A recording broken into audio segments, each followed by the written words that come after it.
প্ল্যাটফর্মের অ্যাকাউন্টিং ডিপার্টমেন্টের প্রথম বর্ষের সকল শিক্ষার্থীকে সাদর সম্ভাষণ এবং স্বাগত জানাচ্ছি। আশা করি তোমরা সবাই মহান সৃষ্টিকর্তার অশেষ দয়ায় ভালো আছো।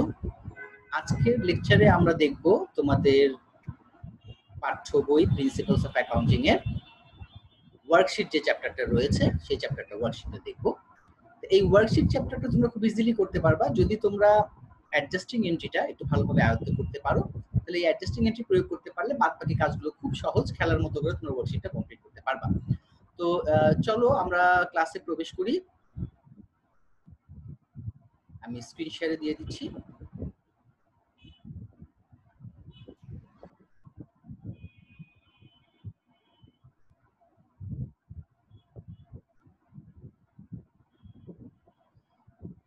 So welcome to the online class of National University Bangladesh. আর আজকে আমরা তোমাদেরকে ওয়ার্কশিট, যদিও চ্যাপ্টারের নাম রাখা হয়েছে ওয়ার্কশিটের সাথে সাথে আমরা আরো কিছু জিনিস দেখাবো। Closing entry, reversing entry. যদি রিভার্সিং এন্ট্রিটা মুখে আমরা আলোচনা করব, ক্লোজিং এন্ট্রি এবং ফিনান্সিয়াল স্টেটমেন্ট পর্যন্ত আলোচনা করব। তো আমরা কালক্ষেপণ না করে চলে যাই আমাদের লেকচারে। আজকে আমাদের কন্টেন্ট একটু, আজকে লেকচারে কন্টেন্ট একটু অল্প রেখেছি, আমরা ধীরে সুস্থেই বোঝার চেষ্টা করবো। আগের যে লেকচারগুলো ছিল সেই ওই লেকচারগুলোতে আমাদের সময় সংকীর্ণ ছিল, কন্টেন্ট অনেক ছিল, এই জন্য আমরা একটু দ্রুত নিয়েছিলাম। তো আজকে আমরা চেষ্টা করবো ধীরে ধীরে বুঝে বুঝে অঙ্কগুলো করার। তো চলো আমরা প্রবেশ করি আমাদের ক্লাসরুমে। আজকের এই ক্লাস শেষে আমার প্রিয় শিক্ষার্থীবৃন্দ যারা আছে তারা ক্লাস শেষে যেটা বলতে পারবে সেটা হচ্ছে যে ওয়ার্কশিট কি বা কার্যপত্র কি সেটা ডিফাইন করতে পারবে, সংজ্ঞায়িত করতে পারবে, এবং কার্যপত্র কিভাবে প্রস্তুত করতে হয় সেটা তারা করতে পারবে। সেই সাথে ক্লোজিং এন্ট্রি, আমাদের অ্যাকাউন্টিং সাইকেলের যে পরবর্তী স্টেপগুলো রয়েছে, ক্লোজিং এন্ট্রি অর্থাৎ সমাপনী দাখিলা, সেই সমাপনী দাখিলা দিতে পারবে। সমাপনী দাখিলা দেওয়ার পরের যে স্টেপ আছে পোস্ট ক্লোজিং ট্রায়াল ব্যালেন্স অর্থাৎ সমাপনী উত্তর রেওয়ামিল, এই সমাপনী উত্তর রেওয়ামিল কিভাবে প্রস্তুত করতে হয়, পরে নিয়ম কানুন কি সেগুলো জানতে পারবে, এবং রিভার্সিং এন্ট্রি দিতে পারবে। ওকে, তো চলো আমরা সময় নষ্ট না করে আমরা চলে যাই এক একটা করে দেখি। প্রথমে আমরা দেখব ওয়ার্কশিট কাকে বলে। ওয়ার্কশিট, যার বাংলা অর্থ হচ্ছে কার্যপত্র। আমাদের যে ম্যারিয়াম ওয়েবস্টার ডিকশনারি ছিল, ম্যারিয়াম ওয়েবস্টার ডিকশনারি সম্পর্কে আগে বলেছি, এটা 1828 সাল থেকে ইংরেজি যে শব্দগুলো রয়েছে, ইংরেজি শব্দগুলো, ওয়ার্ডগুলো রয়েছে, এই ওয়ার্ডগুলোর মিনিং বর্ণনা করতে গিয়ে এই ম্যারিয়াম ওয়েবস্টার ডিকশনারির কোনো তুলনা নেই, খুবই জনপ্রিয়। হ্যাঁ, তো ওই ডিকশনারিতে বলা হয়েছে এই ওয়ার্কিং পেপার, ওয়ার্কশিট সম্পর্কে বলা হয়েছে যে ওয়ার্কশিট হচ্ছে একটা ওয়ার্কিং পেপার। পেপার মানে হচ্ছে কাগজ বা পত্র, ওয়ার্কিং মানে হচ্ছে খসড়া। তার মানে কার্যপত্রকে ওরা বলছে যে এটা একটা খসড়া কাগজ। হ্যাঁ, ইউজড বাই অ্যান অ্যাকাউন্টেন্ট, যেটা ব্যবহার করে একজন হিসাব রক্ষক। কেন ব্যবহার করে? To assemble figures for financial statement of a business. একটা ব্যবসা প্রতিষ্ঠানের আর্থিক বিবরণী প্রস্তুত করার জন্য যে ফ্যাক্ট এবং ফিগারগুলো দরকার, যে তথ্য-উপাত্তগুলো দরকার, সেগুলোকে অ্যাসেম্বল করার জন্য, একত্রিত করার জন্য, একসাথে করার জন্য তারা এই কার্যপত্রটা ব্যবহার করে। অ্যাকাউন্টেন্ট ওই যে খসড়া কাগজটা ব্যবহার করে, সেটাকে বলা হচ্ছে কার্যপত্র।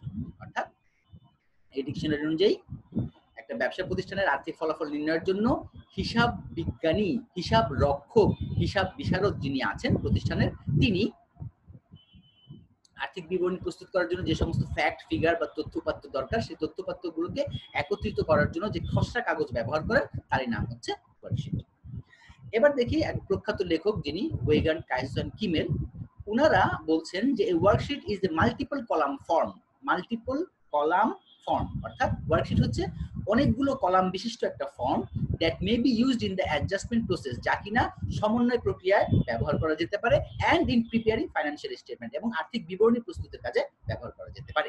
অর্থাৎ একটা ওয়ার্কশিট বলতে অনেকগুলো কলাম বিশিষ্ট একটা ফর্ম যেটা সমন্বয় প্রক্রিয়া এবং আর্থিক বিবরণী প্রস্তুতের কাজে ব্যবহার করা যেতে পারে, তাকে বলা হচ্ছে ওয়ার্কশিট। কার ভাষা অনুযায়ী? ওয়েগান কাইসন কিমেল অনুযায়ী। ওকে, আর এই যে ওয়ার্কশিট যেটা আমরা বলছি, এটা কিন্তু আমাদের যে অ্যাকাউন্টিং সাইকেল ছিল, অ্যাকাউন্টিং সাইকেলটা মনে আছে? হিসাব চক্র, identification of transaction, journal, ledger, trial balance, adjusting entry, adjusted trial balance, financial statement, closing entry, post closing trial balance, reversing entry, এই যে 10টা স্টেপ, এই 10টা স্টেপের কোথাও কিন্তু ওয়ার্কশিট বলা হয়নি। অর্থাৎ ওয়ার্কশিট অ্যাকাউন্টিং সাইকেলের কোনো একটা ডিরেক্ট স্টেপ নয় বা ধাপ নয়। তাহলে ওয়ার্কশিটটা কি? ওয়ার্কশিটটা হচ্ছে অ্যাকাউন্টেন্টের যে অনেকগুলো ধাপে ধাপে কাজগুলো করতে হয়, অনেকগুলো কাজকে সহজে একটা ফর্দে করার জন্য খসড়া হিসেবে একটা কাগজ ব্যবহার করা হয়।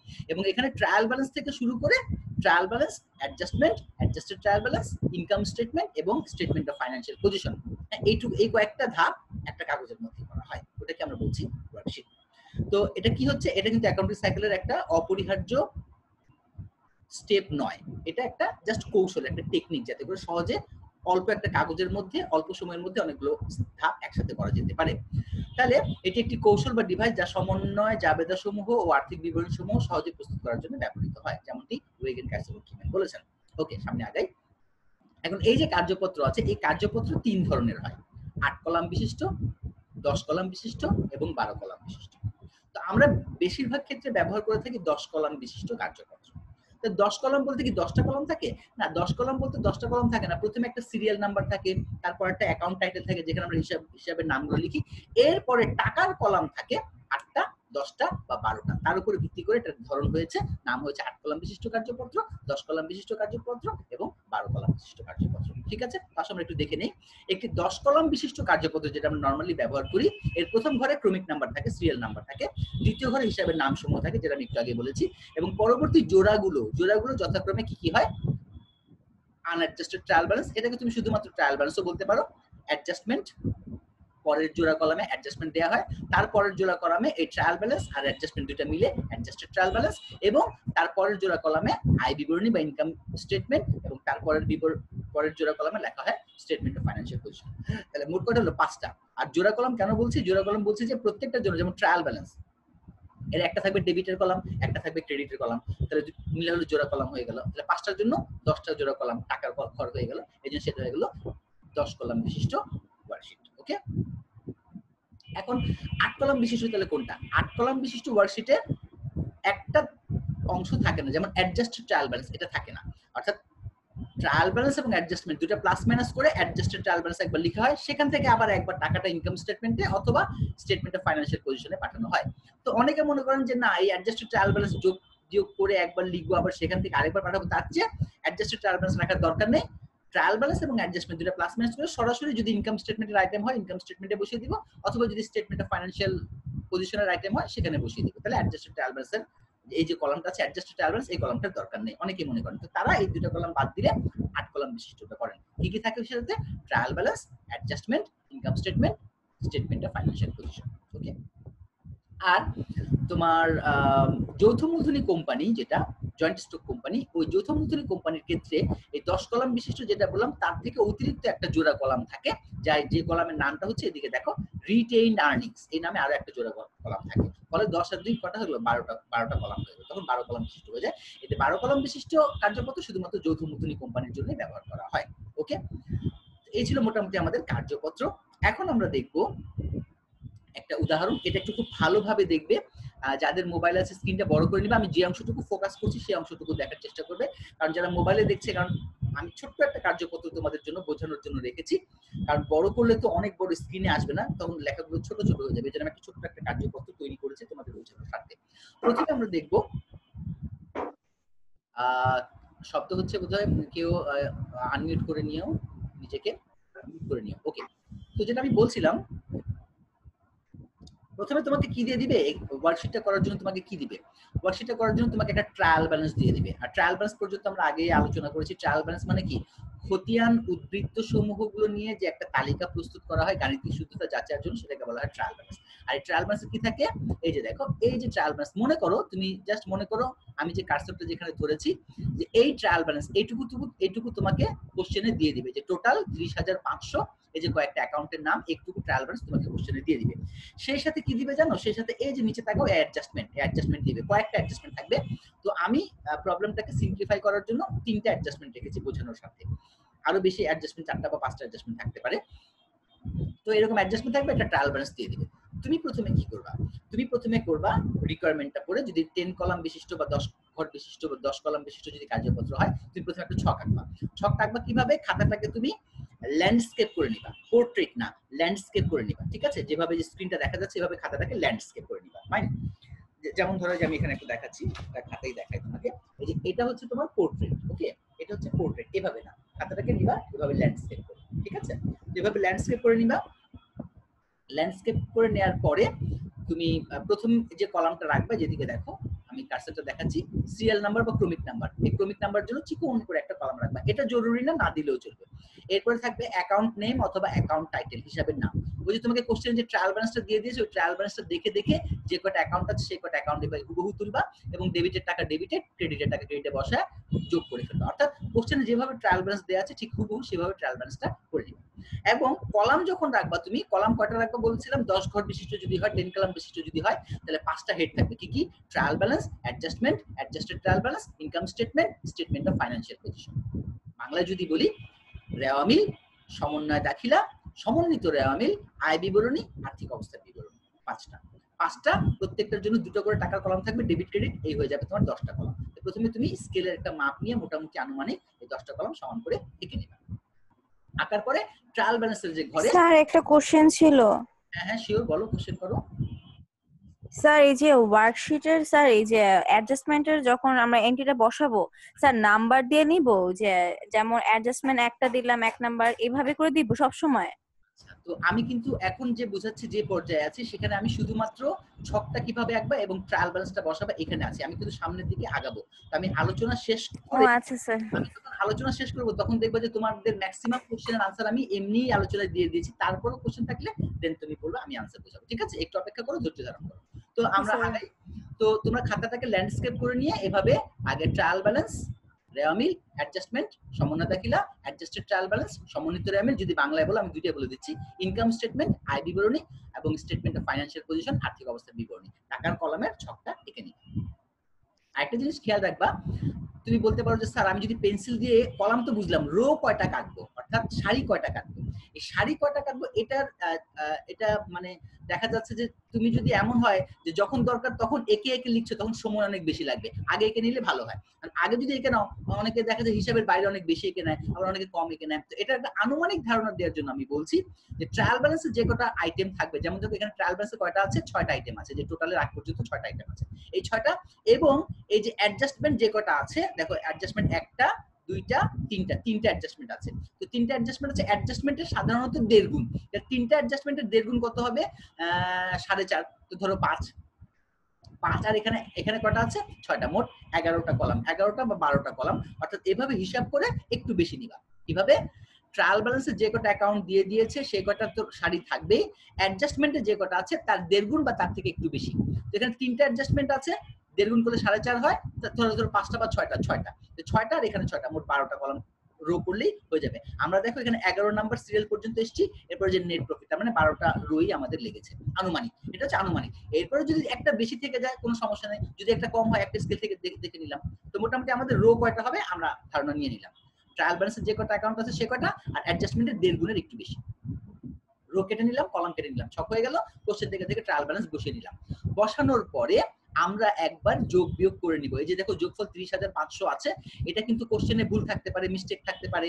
তো তোমাকে যেটা করতে হবে, যদি ট্রায়াল ব্যালেন্স সমান না থাকে তাহলে কিন্তু তোমার অ্যাডজাস্টেড ট্রায়াল ব্যালেন্স মিলবে না, স্টেটমেন্ট অফ ফাইন্যান্সিয়াল পজিশন মিলবে না, কোনোটাই মিলবে না। তাহলে তোমাকে আগে কি করতে হবে, তোমাকে আগে ট্রায়াল ব্যালেন্সটা যোগ বিয়োগ করে দেখতে হবে যে কোশ্চেনে ভুল থাকতে পারে, অথবা কোশ্চেন থেকে আমি যে ট্রায়াল ব্যালেন্স এখানে তুলেছি, তুলতে গিয়েও 2-1 জিরো কম বেশি হতে পারে, আমি কি ভুল করলাম কিনা সেটার জন্য তোমাকে আগে ক্যালকুলেটরে যোগ বিয়োগ করে এটুকু কনফার্ম করে নিবা যে হ্যাঁ ট্রায়াল ব্যালেন্স ঠিকঠাক মতো তুলেছি।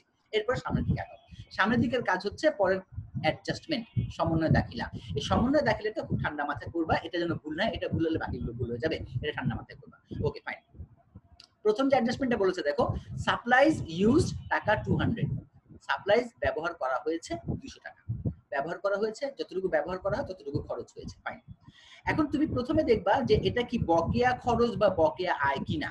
এটা কেন দেখবা বলেছে যে বকেয়া খরচ বা বকেয়া আয়ের জন্য আমরা মুখস্থ এন্ট্রি দেই, বকেয়া খরচের জন্য আমরা কি এন্ট্রি দেই, দেখো আমি গত ক্লাসে বলেছিলাম, আজকে একটু বলে দিচ্ছি। বকেয়া খরচের জন্য আমাদের সমন্বয় দাখিলাটা কি হবে,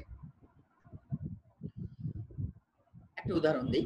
ধরো তুমি 1000 টাকা নিয়ে শপিং করতে গেলা, সাথে তোমার বান্ধবীকে নিয়ে গেলা, বাসায় ফিরে এসে দেখলা যে তোমার 1000 টাকা থেকে বেঁচেছে 50 টাকা।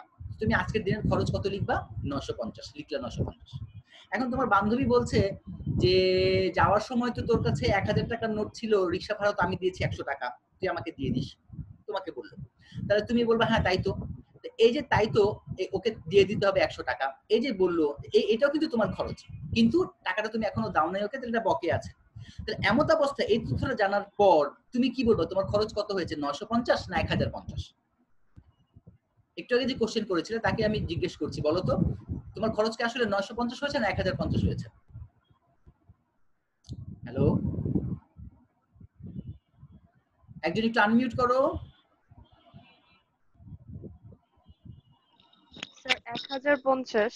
হ্যাঁ, একজন একটু সবসময় আনমিউট করে রাখবে, অন্তত একজন, যেন আমি মাঝে মধ্যে প্রশ্ন করলে তোমরা যে ক্লাসে মনোযোগ দিয়ে শুনছো কিনা সেটা যেন আমি ইয়ে করতে পারি।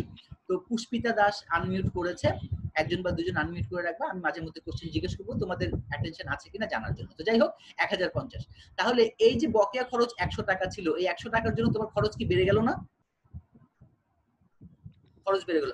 আগে ছিল হ্যাঁ স্যার। 950, আগে ছিল 950, এখন তুমি দেখছো যে না আমার তো খরচ 950 হয়নি, হয়েছে 1050। তাহলে বকেয়া যে খরচটা থাকে, বকেয়া খরচের জন্য কিন্তু খরচের পরিমাণটা বেড়ে যায়, 950 হয়ে গেছে 1050। তাহলে বকেয়া খরচের জন্য খরচ বেড়ে যাচ্ছে। তো খরচ বেড়ে গেলে কি করতে হবে, খরচ বৃদ্ধি পেলে ডেবিট করলাম, ডেবিট। এখন এই যে 100 টাকা খরচ বাড়লো, খরচটা কিন্তু আমি এখনো দেই নাই, এটা বকেয়া আছে। তো বকেয়া খরচকে আমরা বলি কি, দায়, আর দায় বৃদ্ধি পেলে কি হয়, ক্রেডিট। তাহলে বকেয়া খরচের জন্য সমন্বয় দেখালে হচ্ছে খরচ ডেবিট, বকেয়া খরচ ক্রেডিট। এখন খরচের নাম যদি স্যালারি হয়, salary expense debit, salary payable credit. যদি ইন্টারেস্ট হয়, interest expense debit, interest payable credit. যদি ওয়েজেস এক্সপেন্স হয়, wages expense debit, wages payable credit. যদি ইউটিলিটিস হয়, বকেয়া, utilities expense debit, utilities payable credit. এখন বকেয়া আমরা চিনব কিভাবে? কোশ্চেন তোমাকে বলে দেবে যে salary accrued, salary unpaid, salary not paid, salary is payable. তাহলে payable, not paid, unpaid, accrued, এই সমস্ত শব্দ দিয়ে তুমি বুঝবা যেগুলো বকেয়া সম্পর্কে বলছে। ওকে, বকেয়া হলে মুখস্থ entry, expense debit, expense payable credit. কিন্তু যদি বকেয়া না হয়, দেখো সাপ্লাইজ ইউজ টাকা 200, সাপ্লাইজ ব্যবহার করা হয়েছে 200, ব্যবহার করা হয়েছে, তার মানে তো বকেয়া তো নেই, আমরা সাপ্লাইজ কিনেছিলাম সেখান থেকে ব্যবহার করেছি 200, বকেয়া নেই, তার মানে এটা অগ্রিমের এন্ট্রি হবে। আর যখনই অগ্রিমের এন্ট্রি হবে, অগ্রিমের এন্ট্রি মুখস্থ দিতে আমি বলবো না।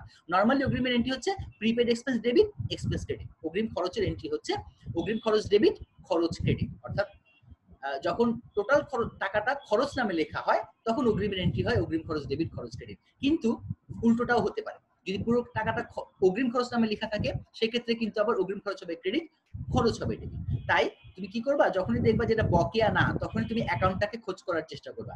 সাপ্লাইজ সম্পর্কে বলেছে, ট্রায়াল ব্যালেন্সে খোঁজ করে দেখো তো সাপ্লাইজটা কোথায় লেখা আছে। এই যে দেখো 5 নম্বরে লেখা আছে সাপ্লাইজ, টাকা কোথায় আছে, ডেবিটে। শুধু সাপ্লাইজের অর্থ হচ্ছে এটা প্রিপেড নামে লেখা আছে। তাহলে তোমাকে সমন্বয় করতে গেলে কি করতে হবে, এই যে সাপ্লাইজ ডেবিট আছে এটাকে করতে হবে ক্রেডিট, সাপ্লাইজ ক্রেডিট, আর সাপ্লাইজ এক্সপেন্স হবে ডেবিট। তাহলে সাপ্লাইজ হবে ক্রেডিট, সাপ্লাইজ এক্সপেন্স হবে ডেবিট। সমন্বয় দেখালে কি দাঁড়ালো, তাহলে supplies expense debit, supplies credit. এখন টাকা কোনটা বসাবো, যেহেতু এখানে ট্রায়াল ব্যালেন্সে লেখা আছে সাপ্লাইজ মানে প্রিপেড, তাহলে তোমাকে টাকাটা বসাতে হবে খরচের, টাকাটা বসাতে হবে খরচের। কত টাকা খরচ হয়েছে দেখি, এখানে বলছে সাপ্লাইজ ইউজ টাকা 200, সাপ্লাইজ ব্যবহার করা হয়েছে 200, তাহলে 200 টাকা খরচ হয়েছে, তাহলে খরচের টাকা হচ্ছে 200, এই 200 টাকা বসাবো। তাহলে আমি আবার আরেকবার বলি, যদি খরচটা বকেয়া থাকে মুখস্থ এন্ট্রি হবে, ট্রায়াল ব্যালেন্সে না দেখলেও চলবে, খরচ ডেবিট, বকেয়া খরচ ক্রেডিট। কিন্তু যদি সেটা বকেয়া না হয় তাহলে আমাকে দেখতে হবে এই অ্যাকাউন্টটা ট্রায়াল ব্যালেন্সে কি নামে লেখা আছে। কি কি নামে থাকতে পারে, প্রিপেড নামেও থাকতে পারে, এক্সপেন্স নামেও থাকতে পারে। যদি প্রিপেড নামে থাকে অবশ্যই ডেবিট দিকে থাকবে খরচটা। দেখো এই যে সাপ্লাইজ, শুধু সাপ্লাইজ মানে প্রিপেড, প্রিপেড নামে লেখা আছে, ডেবিট দিকে আছে। তোমাকে কি করতে হবে, এই প্রিপেড কে করতে হবে ক্রেডিট, এক্সপেন্স করতে হবে ডেবিট। আর যদি এটা সাপ্লাইজ এক্সপেন্স নামে লেখা থাকতো, এখানে এই যে এখানে 5 নাম্বার সাপ্লাইজ এক্সপেন্স নামে লেখা থাকতো, তাহলে সাপ্লাইজ এক্সপেন্স ডেবিট লেখা থাকতো, তোমাকে কি করতে হতো, সাপ্লাইজ এক্সপেন্স হয়ে যেত ক্রেডিট আর সাপ্লাইজ হতো ডেবিট। ঠিক আছে, এটা হচ্ছে তোমার এন্ট্রি কিভাবে দিবা সেটা। টাকা কিভাবে বসাবো, টাকা বসানোর নিয়ম হচ্ছে যদি ট্রায়াল ব্যালেন্সে প্রিপেড লেখা থাকে তাহলে তোমাকে এক্সপেন্সের টাকা বসাতে হবে, আর যদি এক্সপেন্স লেখা থাকে তাহলে প্রিপেডের টাকা বসাতে হবে। তাহলে এখানে ট্রায়াল ব্যালেন্সে কি লেখা আছে, প্রিপেড লেখা আছে, তাহলে আমাকে এক্সপেন্সের টাকা বসাতে হবে, অর্থাৎ খরচের টাকা বসাতে হবে, যত টাকা খরচ হয়েছে। কত টাকা খরচ হয়েছে, অ্যাডজাস্টমেন্টে জিজ্ঞেস করো, অ্যাডজাস্টমেন্টে বলছে ব্যবহার হয়েছে 200 টাকা, 200 টাকা বসিয়ে দিবে। এখন যদি এরকম থাকতো যে সাপ্লাইজ অন হ্যান্ড 200, সাপ্লাইজ হাতে আছে 200, তো হাতে আছে বলতে কি খরচ বোঝায় না, হাতে আছে বলছে খরচ হয়নি বোঝায়। তাহলে আমার এখানে এক সাপ্লাইজ লেখা আছে 500 ট্রায়াল ব্যালেন্সে। আর অ্যাডজাস্টমেন্টে বলছে, মাসের শেষে অ্যাডজাস্টমেন্টে বলছে যে সাপ্লাইজ হাতে আছে 200, অর্থাৎ 500 টাকা সাপ্লাইজ এনেছিলাম কিন্তু এখন আমার হাতে আছে 200, তার মানে খরচ হয়েছে কত, বিয়োগ করে নাও, 300 টাকা খরচ হয়েছে। তখন কিন্তু এক্সপেন্সেস ধরতে হইতো 300। সো তোমার মূল টার্গেটটা থাকবে যে আইটেমটা দিয়েছে সেই আইটেমটা ট্রায়াল ব্যালেন্স যদি প্রিপেড থাকে তাহলে অ্যাডজাস্টমেন্টের এন্ট্রিটা হবে প্রিপেড ক্রেডিট এক্সপেন্স ডেবিট, আর যদি ট্রায়াল ব্যালেন্স এক্সপেন্স থাকে এক্সপেন্স ক্রেডিট প্রিপেড ডেবিট। এটা গেল এন্ট্রি।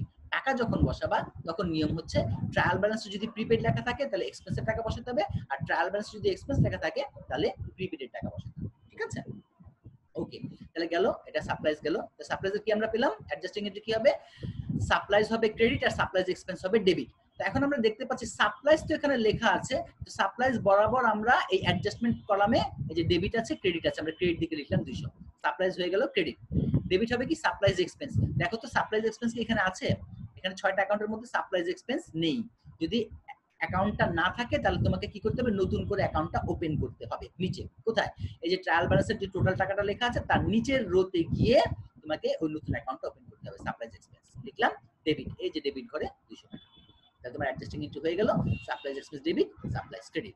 এখন প্রশ্ন হচ্ছে স্যার এই যে পাশে রোমান সংখ্যাগুলো দিয়েছেন এটা কি দেয়া জরুরি? উত্তর হচ্ছে দেয়া জরুরি না, কিন্তু তুমি যদি কোনো কারণে দেখো যে আমার অ্যাডজাস্টমেন্ট কলাম মিলছে না, কোনো কারণে মিলছে না, কোনো একটা আইটেম বাদ করে গিয়েছে, তখন তোমার খুঁজতে অনেক সময় লাগবে যে আমি কোনটা বাদ দিলাম। আর যদি তুমি রোমান সংখ্যা দিয়ে যদি এগুলো লিখে দাও যে 1 নম্বরের জন্য এটা দেওয়া হয়েছে, 2 নম্বরের জন্য এটা দেওয়া হয়েছে, তাহলে তুমি খুব ইজিলি দেখতে পারবে যে 1 নম্বরের জন্য একটা ডেবিট 200, একটা ক্রেডিট 200, ওকে। 2 নম্বরের জন্য একটা ডেবিট 550, 2 নম্বরের জন্য যে একটা ক্রেডিট 550, 3 নম্বরের জন্য 9000 টাকা ডেবিট, এই যে 3 নম্বরের জন্য 9000 টাকা ক্রেডিট। তাহলে হবে কি, যদি কোনটা মিসিং পড়ে তুমি খুব ইজিলি বের করতে পারবে যে আমি কোনটা বাদ দিয়েছি কিনা, অথবা ডেবিট ক্রেডিট লিখতে ভুল হয়েছে কিনা। হ্যাঁ, এটা খুব ইজিলি দেখতে পারবে, এই জন্য রোমান সংখ্যা দেয়া। তবে এটা ম্যান্ডেটরি না যে আমাকে সংখ্যা দিতেই হবে, না দিলেও চলবে। তুমি যদি মনে করো যে আমি পারদর্শী, ভুল করবো না, তাহলে দেওয়ার দরকার নেই। হ্যাঁ, দিয়ে দিলে ভালো গেল। কারণ মনে রাখবে এটা কিন্তু খসড়া। এই যে বলবা যে স্যার কম্পিউটারে তো এই রোমান 1 2 দিলে এটা আমরা কাউন্ট করবো কিভাবে, অটোমেটিক তো কাউন্ট করে না, যোগ বিয়োগ করে না রোমান 1 2, এটা কিন্তু খসড়া ওয়ার্কশিট, খসড়া কাগজ, খসড়া কাগজে তুমি এটা করতে পারো, কোনো সমস্যা নেই। গেল সাপ্লাইজের ব্যাপারে গেল। এখন আসলে ডেপ্রিসিয়েশন অফ ইকুইপমেন্ট টাকা 550, ডেপ্রিসিয়েশন অফ ইকুইপমেন্ট টাকা 550, ইকুইপমেন্টের ডেপ্রিসিয়েশন হচ্ছে 550 টাকা। এখন ডেপ্রিসিয়েশনের অ্যাডজাস্টিং এন্ট্রি কি ছিল, আগেও বলেছি আজকেও বলছি আরেকবার, ডেপ্রিসিয়েশন বা অবচয় এর অ্যাডজাস্টিং এন্ট্রি হচ্ছে depreciation expense debit accumulated depreciation credit. Depreciation expense লেখার সময় কোন সম্পত্তির ডেপ্রিসিয়েশন না লিখলেও চলবে, কিন্তু অ্যাকুমুলেটেড ডেপ্রিসিয়েশন যখন লিখবা তখন কোন সম্পত্তির অ্যাকুমুলেটেড ডেপ্রিসিয়েশন সেটা লিখতে হবে। এখানে বলে দিয়েছি ইকুইপমেন্টের, তাহলে ইকুইপমেন্টের লিখতে হবে। That means depreciation expense debit accumulated depreciation equipment credit, টাকা দিয়ে দিয়েছে 550। এখন আমি ডেপ্রিসিয়েশন এক্সপেন্স ডেবিট যে লিখবো, আমি দেখছি যে ট্রায়াল ব্যালেন্সে যে কটা অ্যাকাউন্ট দিয়েছে দেখো কোথাও ডেপ্রিসিয়েশন এক্সপেন্স নেই, তার মানে নতুন করে অ্যাকাউন্টটা ওপেন করতে হবে। তো ওপেন করলাম ডেপ্রিসিয়েশন এক্সপেন্স ডেবিট, অ্যাডজাস্টমেন্ট কলামে ডেবিট দিকে লিখলাম 550, আর কি accumulated depreciation equipment credit. Accumulated ডেপ্রিসিয়েশনও আমরা দেখছি ট্রায়াল ব্যালেন্সে নেই, তাহলে এটাও নতুন করে অ্যাকাউন্ট ওপেন করতে হবে। আবার নতুন করে করলাম অ্যাকুমুলেটেড ডেপ্রিসিয়েশন অ্যাকাউন্ট, এই যে ক্রেডিট 550।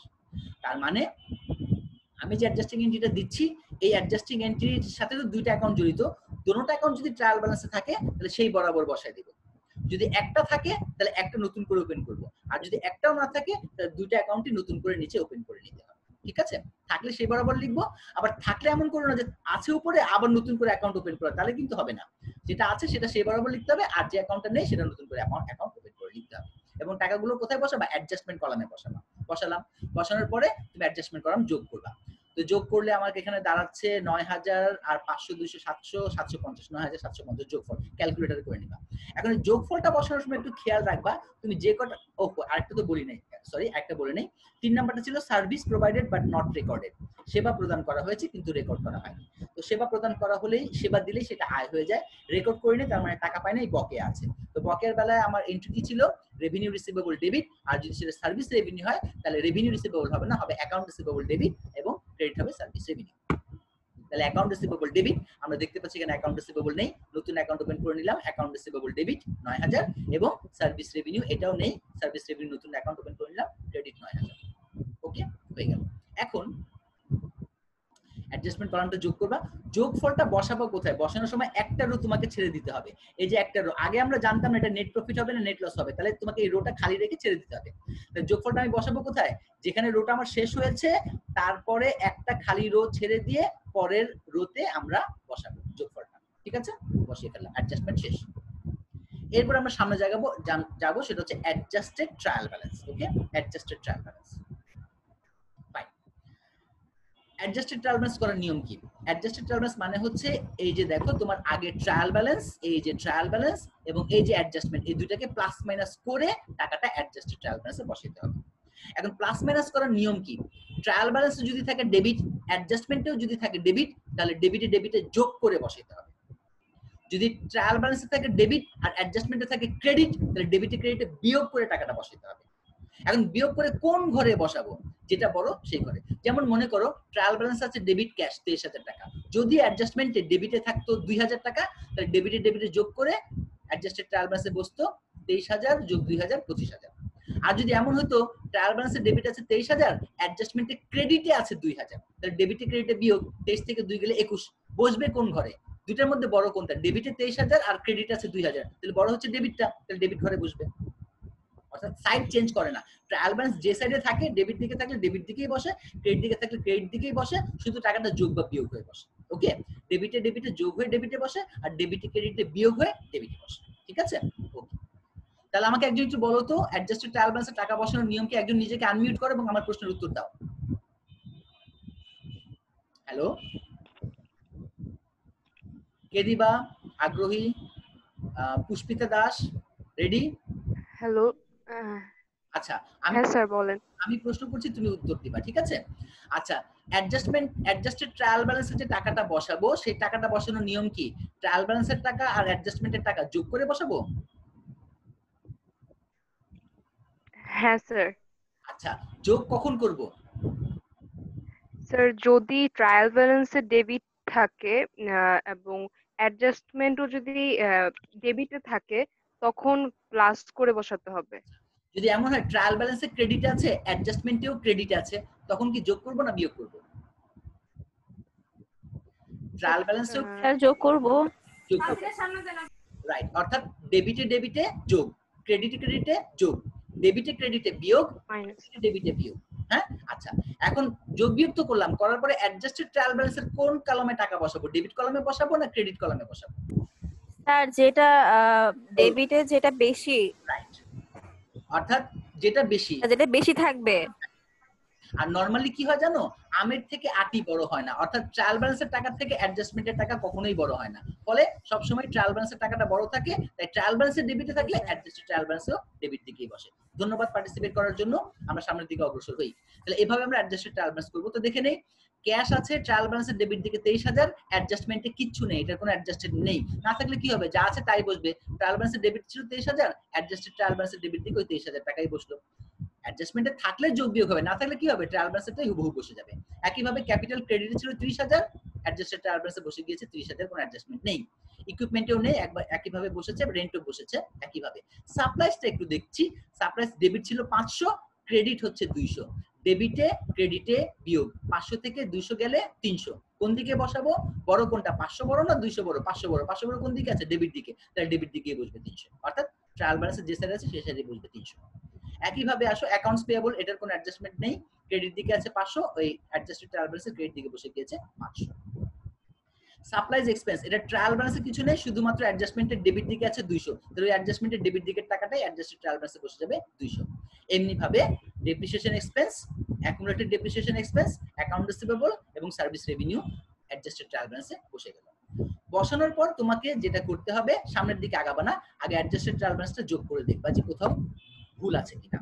তো যোগ করে দেখতে পাচ্ছি আমরা যোগফলটা 40,050 এবং 40,050 দুই দিকে সমান মিলে যাবে। যদি ঠান্ডা মাথায় যোগ বিয়োগটা করবা, যোগ বিয়োগ যদি ভুল না হয় এবং ডেবিট ক্রেডিটে বসানো যদি ভুল না হয়, তাহলে দুই দিকে অটোমেটিক্যালি মিলে যাবে।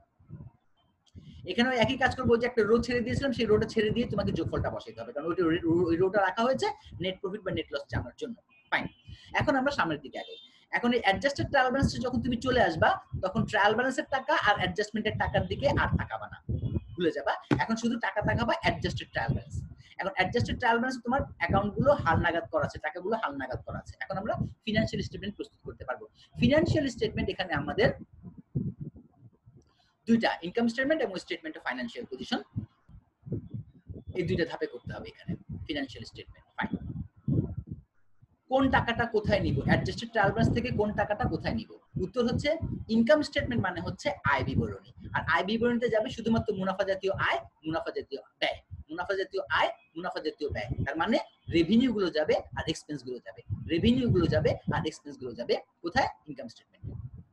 আর বাকি যেগুলো থাকলো আমাদের অ্যাকাউন্ট কয়টা? মোট 5টা না?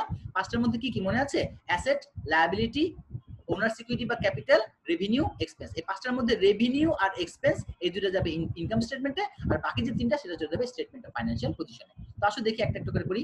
প্রথম যেটা আছে 23,000 টাকা ক্যাশ, এটা একটা অ্যাসেট, অ্যাসেট হলে চলে যাবে কোথায়? স্টেটমেন্ট অফ ফাইন্যান্সিয়াল পজিশনে। ক্যাপিটাল, ওনার সিকিউরিটির অংশ, স্টেটমেন্ট অফ ফাইন্যান্সিয়াল পজিশনে। ইকুইপমেন্ট, ফিক্সড অ্যাসেট, অ্যাসেট যাবে কোথায়? স্টেটমেন্ট অফ ফাইন্যান্সিয়াল পজিশনে। রেন্ট, এক্সপেন্স, এক্সপেন্স আর রেভিনিউ যাবে ইনকাম স্টেটমেন্টে, তাহলে চলে গেল ইনকাম স্টেটমেন্টে। কোন সাইডে যাবে? সাইড আর চেঞ্জ হবে না, যে সাইড আছে ডেবিট সাইডেটা ডেবিট সাইডেই বসবে। একইভাবে সাপ্লাইজ, সাপ্লাই শুধু সাপ্লাইজ বলতে প্রিপেড বোঝায়, প্রিপেড এক্সপেন্স হচ্ছে অ্যাসেট, তাহলে স্টেটমেন্ট অফ ফাইন্যান্সিয়াল পজিশনে যাবে। Accounts payable, liability, statement of financial পজিশনে। সাপ্লাইজ এক্সপেন্স, এটা একটা এক্সপেন্স ইনকাম স্টেটমেন্টে। ডেপ্রিসিয়েশন এক্সপেন্স ইনকাম স্টেটমেন্টে। অ্যাকুমুলেটেড ডেপ্রিসিয়েশন হচ্ছে বিপরীত সম্পদ হিসাব, এটা যাবে স্টেটমেন্ট অফ ফাইন্যান্সিয়াল পজিশনে। অ্যাকাউন্ট রিসিভেবল, প্রাপ্য হিসাব সম্পদ, স্টেটমেন্ট অফ ফাইন্যান্সিয়াল পজিশনে। সার্ভিস রেভিনিউ, এটা হচ্ছে আয়, এটা যাবে ইনকাম স্টেটমেন্টে। সবগুলো বসিয়ে দিলাম। তার মানে অ্যাডজাস্টেড ট্রায়াল ব্যালেন্স থেকে আইটেমটা হয় ইনকাম স্টেটমেন্টে যাবে, না হয় স্টেটমেন্ট অফ ফাইন্যান্সিয়াল পজিশনে যাবে ধরন অনুযায়ী। বসানোর পরে এখন যখন ইনকাম স্টেটমেন্ট আমরা যোগ করব, দুই দিক মিলবে না, তখন কি করব? দেখবো আলাদা আলাদা করে ডেবিট দিকে কত, ক্রেডিট দিকে কত। দেখতে পাচ্ছি ক্রেডিট দিকে একটা আইটেম আছে 9,000, আর ডেবিট দিকে আছে 1,500, 2,000, 2,000 সামথিং। তার মানে বড় কোনটা? ক্রেডিটটা বড়। তো যাই হোক, যেটা বড় সেটাই দুই দিকে বসাবো। 9,000টা বড়, 9,000টা ক্রেডিটে বসাবো, ডেবিটেও বসাবো। এখন ডেবিটে যে 9,000 টাকা বসালাম, কিন্তু আসলে ডেবিটে 9,000 নাই, তাহলে 9,000 হতে কত টাকা লাগে ক্যালকুলেটরে বিয়োগ করবা, মানে ডিফারেন্স কত, অর্থাৎ ডেবিটে আর কত টাকা দিলে 9,000 হয়, তত টাকা বসাবা। 6,750। ঠিক আছে? অর্থাৎ 9,000 টাকা থেকে 1,500 মাইনাস, 200 মাইনাস, 550 মাইনাস, ক্যালকুলেটর থাকবে কত? 6,750। এটা বসায় দিবা তুমি ডেবিট দিকে। এটাই হচ্ছে নেট প্রফিট। এখন এই টাকাটা বসে এই বরাবর লিখবা নেট প্রফিট। ও সরি, চলে গেল, এটা হচ্ছে নেট প্রফিট।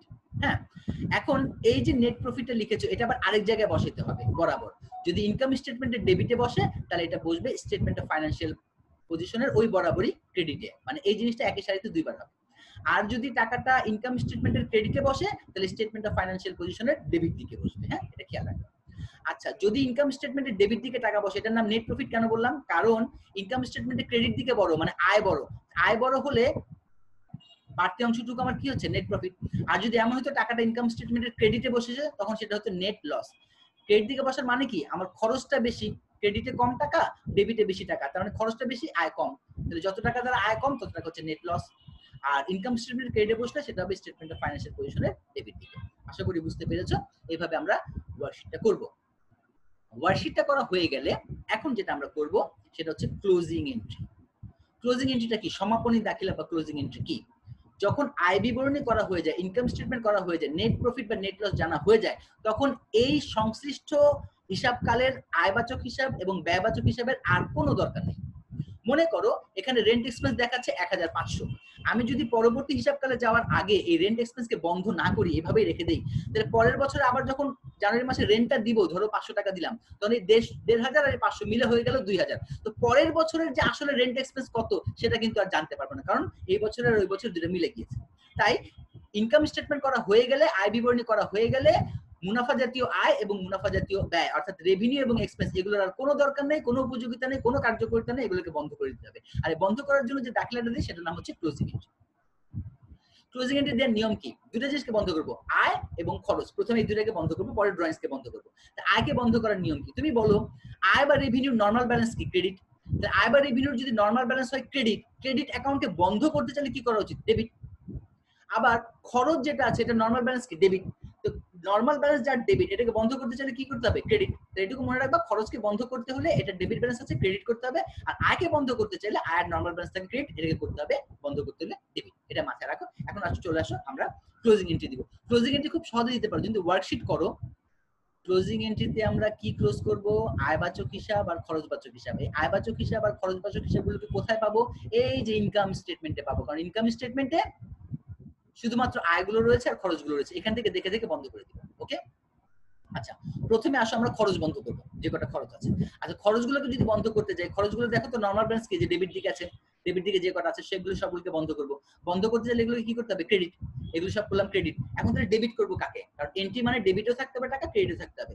তখন ইনকাম সামারি নামক একটা সাময়িক হিসাবকে আনবা, ইনকাম সামারি। ওকে, তাহলে হবে কি ইনকাম সামারি ডেবিট, এবং যত খরচগুলো আছে সমস্ত খরচ হয়ে যাবে ক্রেডিট। ওকে, তো আমি চলে গেলাম ক্লোজিং এন্ট্রিতে। দেখো এই যে ইনকাম সামারি ডেবিট, খরচ বন্ধ করার জন্য ইনকাম সামারি ডেবিট। টাকা কত হবে এটা আমি এই মুহূর্তে জানি না, ফাঁকা রেখে দিব। এরপরে খরচগুলোকে ধরে ধরে আমরা ক্রেডিট করব। রেন্ট এক্সপেন্স ডেবিটে ছিল 1500, হয়ে গেল ক্রেডিট। সাপ্লাইজ এক্সপেন্স ছিল 200, ডেপ্রিসিয়েশন এক্সপেন্স তিনটা এক্সপেন্স ছিল 550। তিনটা যে কটা খরচ পাবা লিখবা, লেখার পরে এগুলোকে যোগ করে যেটা হয় সেটা ইনকাম সামারির এখানে বসায় দিবা। খরচ বন্ধ হয়ে গেল। এখন আয় বন্ধ করব। রেভিনিউর দিকে তাকাও, ক্রেডিট দিকে তাকাও, একটাই পেয়েছি, সেটা কি ছিল? Service revenue. দেখবা, দেখে আসি চলো। এই যে দেখো, এই যে ইনকাম স্টেটমেন্ট ক্রেডিট দিকে এই যে একটাই আছে 9000 টাকা, সেটা কি? Service revenue. তো ক্রেডিট দিকে টাকাকে বন্ধ করতে হলে কি করতে হবে? ডেবিট করতে হবে। তাহলে আসো সার্ভিস রেভিনিউ ডেবিট করলাম, সার্ভিস রেভিনিউ ডেবিট একটাই আছে, আর নেই। এরপরে ইনকাম সামারি ক্রেডিট, যেটাকে বন্ধ করো ইনকাম সামারি ব্যবহার করতে হবে। খরচ বন্ধ হয়ে গেল, আয় বন্ধ হয়ে গেল। এরপরে থার্ড যেটা বন্ধ করতে হবে তোমাকে, সেটা হচ্ছে ইনকাম সামারিকে বন্ধ করতে হবে। ইনকাম সামারিকে কিভাবে বন্ধ করব? দেখো এখানে খরচ বন্ধ করার সময় ইনকাম সামারি ডেবিট হয়েছে 2250, আর আয়কে বন্ধ করার জন্য ইনকাম সামারি ক্রেডিট হয়েছে 9000 টাকা। এই দুইটা ইনকাম সামারি দেখো, ইনকাম সামারি ক্রেডিট 9000 আর ইনকাম সামারি ডেবিট 2250। বড় কোনটা? ক্রেডিট বড়, তার মানে ক্রেডিট ব্যালেন্স রয়ে গিয়েছে। কত ক্রেডিট ব্যালেন্স রয়েছে? দুটাকে বিয়োগ করো, 9000 থেকে 2250 গেলে 6750 টাকা ইনকাম সামারির ক্রেডিট ব্যালেন্স রয়ে গিয়েছে। আর ইনকাম সামারির ক্রেডিট ব্যালেন্সকে বন্ধ করতে চাইলে কি করতে হবে? ডেবিট করতে হবে। তাহলে income summary debit 6750। Income summary debit করলাম, ইনকাম সামারি বন্ধ হয়ে গেল। এই ইনকাম সামারিটা কিসে বন্ধ হবে? ক্যাপিটালে বন্ধ হবে। তাহলে ক্যাপিটাল হবে ক্রেডিট 6750। তাহলে আমি আরেকবার বলছি, ক্লোজিং এন্ট্রি খরচকে বন্ধ করার জন্য খরচ হবে ক্রেডিট, ইনকাম সামারি ডেবিট। আয়কে বন্ধ করার জন্য, আয় তো ক্রেডিটে থাকে, আয়কে বন্ধ করার জন্য আয় হবে ডেবিট, রেভিনিউ হবে ডেবিট, আর ইনকাম সামারি হবে ক্রেডিট। আয় আর ব্যয় বন্ধ হয়ে গেল। এরপর ইনকাম সামারিকে বন্ধ করতে হবে। দেখতে হবে ইনকাম সামারি যে দুইটা আমি এন্ট্রি দিয়েছি, এই দুইটা ইনকাম সামারি প্লাস মাইনাস করে দেখতে হবে কোনটা বড়। যদি ক্রেডিটটা বড় হয় তাহলে ইনকাম সামারি হবে ডেবিট, ক্যাপিটাল ক্রেডিট। আর যদি ইনকাম সামারি ডেবিটটা বড় হয় তাহলে বন্ধ করার সময় হবে ইনকাম সামারি ক্রেডিট আর ক্যাপিটাল হবে ডেবিট। তিনটা হয়ে গেল। এরপরে দেখবা কোশ্চেনের মধ্যে ড্রয়িংস আছে কিনা। যদি কোশ্চেনে ড্রয়িংস থাকে তাহলে ড্রয়িংস কে বন্ধ করতে হবে। আর ড্রয়িংস থাকলে কোন দিকে থাকবে? ডেবিট দিকে থাকবে। ড্রয়িংস ডেবিট দিকে থাকলে এটাকে বন্ধ করতে হলে হবে ড্রয়িংস হবে ক্রেডিট আর ক্যাপিটাল হবে ডেবিট। আমি এন্ট্রিটা দিয়ে রেখেছি, কিন্তু এই অঙ্কের মধ্যে আমাদের ড্রয়িংস ছিল না, তাই এটাকে আর বন্ধ করা লাগলো না। তোমাদেরও ড্রয়িংস না থাকলে এন্ট্রি দিবা না, কিন্তু আমি এটা যেহেতু বুঝাচ্ছি এই জন্য আমরা দিয়ে দিয়েছি যে যদি ড্রয়িংস থাকে তাহলে ডেবিট দিকে থাকবে, ওটাকে বন্ধ করার জন্য করবা ক্রেডিট আর ক্যাপিটাল করে ফেলবা ডেবিট। হয়ে গেল, ক্লোজিং এন্ট্রি হয়ে গেল। এরপর হচ্ছে post closing trial balance. Post closing trial balance বলতে কি বোঝায়? এই ক্লোজিং এন্ট্রি দেওয়ার পরে যে ব্যালেন্স গুলো রয়ে গেল সেগুলো দিয়ে একটা ট্রায়াল ব্যালেন্স করা। তো এখন আমরা আবার একটু ব্যাক করব। দেখো একটু ব্যাক করে যাচ্ছি, এদিকে দেখো। আমরা দেখো যে অ্যাডজাস্টেড ট্রায়াল ব্যালেন্স ছিল, এই অ্যাডজাস্টেড ট্রায়াল ব্যালেন্স থেকে আয়বাচক হিসাব এবং ব্যয়বাচক হিসাবগুলোকে ইনকাম স্টেটমেন্টে পাঠিয়েছিলাম এবং সেগুলোকে বন্ধ করে দিয়েছি। এগুলো বন্ধ করার পর আমাদের কোন কোন অ্যাকাউন্টে রয়ে গিয়েছে যেগুলো স্টেটমেন্টে ফাইন্যান্সিয়াল পজিশনে পাঠিয়েছিলাম সেগুলো রয়ে গিয়েছে। তার মানে কি ক্যাশ অ্যাকাউন্ট রয়ে গিয়েছে, ক্যাপিটাল রয়ে গিয়েছে, ইকুইপমেন্ট রয়ে গিয়েছে, এগুলো রয়ে গিয়েছে। এগুলো দিয়ে অর্থাৎ স্টেটমেন্ট অফ ফাইন্যান্সিয়াল পজিশনের যে অ্যাকাউন্টগুলো আছে এইগুলো দিয়ে যে আমরা ট্রায়াল ব্যালেন্সটা তৈরি করবো সেটার নাম হচ্ছে পোস্ট ক্লোজিং ট্রায়াল ব্যালেন্স। অর্থাৎ ক্লোজিং এন্ট্রি দেওয়ার পর যে ট্রায়াল ব্যালেন্স সেটা হচ্ছে পোস্ট ক্লোজিং ট্রায়াল ব্যালেন্স। টাকাগুলো কোথেকে নিব? এই স্টেটমেন্ট অফ ফাইন্যান্সিয়াল পজিশন থেকে নিব। কি কি আছে দেখো, ক্যাশ 23000 ডেবিট। ওকে, তাহলে লিখলাম এই যে ক্যাশ 23000 ডেবিট। ক্যাপিটাল, শুধু ক্যাপিটালটা বাদ রাখো। Equipment 5500 debit, supplies 300 debit, accounts payable 500 credit. যেভাবে যেভাবে ছিল স্টেটমেন্ট অফ ফাইন্যান্সিয়াল পজিশন সব বসাই দিবা, কিন্তু ক্যাপিটালটা বসাবা না। কেন? কারণ ক্যাপিটালে কিছু কথা আছে। কি কথা আছে? ক্যাপিটাল ওখানে ছিল 30000 টাকা, কিন্তু আমরা যখন এই যে ক্লোজিং এন্ট্রিটা দিলাম, দেখো এই ক্লোজিং এন্ট্রি দেওয়ার সময় দেখো এই যে দেখো ক্যাপিটালটা ক্রেডিট হয়েছে 6750।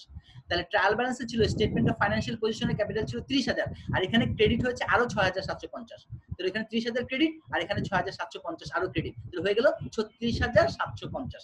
আবার যদি ড্রয়িংস থাকতো, ড্রয়িংস করার সময় আবার ক্যাপিটাল ডেবিট হতো, তো ক্যাপিটাল ডেবিট হলে ওটা মাইনাস করে লিখতে হতো। ঠিক আছে, তাহলে ওই ক্যাপিটাল সেই সাথে এখানে যে ক্যাপিটালটা প্লাস ক্রেডিট ডেবিট হয়েছে এগুলো প্লাস মাইনাস করে যেটা হবে সেটা তোমাকে এখানে ক্যাপিটালে বসাতে হবে। তো এখানে ছিল 30,000 আর 6,750 36,750 ক্যাপিটাল বসাবে। শুধু এটা একটু প্লাস মাইনাস করে বসাতে হবে আর বাদ বাকি সবগুলো স্টেটমেন্ট অফ ফাইন্যান্সিয়াল পজিশন যেভাবে আছে সেভাবে বসিয়ে দিবা, বসে যোগ করে ফেলবা, পোস্ট ক্লোজিং ট্রায়াল ব্যালেন্স হয়ে যাবে। ওকে, এই হচ্ছে আমাদের লেকচার শেষ। এখন তোমরা কোনো প্রশ্ন করতে চাইলে করতে পারো। সময়ের স্বল্পতার কারণে রিভার্সিং এর ক্লাস করব না, আগামী ক্লাস আমরা করব। তোমাদেরকে আমরা সবাইকে আনমিউট করছি, তোমরা কোনো প্রশ্ন থাকলে sir yes please. Sir recording গুলো দিবেন না? আচ্ছা, রেকর্ডিং গুলো বেসিক্যালি এটা জাতীয় বিশ্ববিদ্যালয়ের ওয়েবসাইটে থাকবে, তোমরা জাতীয় বিশ্ববিদ্যালয়ের ওয়েবসাইটে গিয়ে এই রেকর্ডিং গুলো তোমরা পাবে, ঠিক আছে? আর হচ্ছে সবগুলো স্যার বুঝলাম না, জাতীয়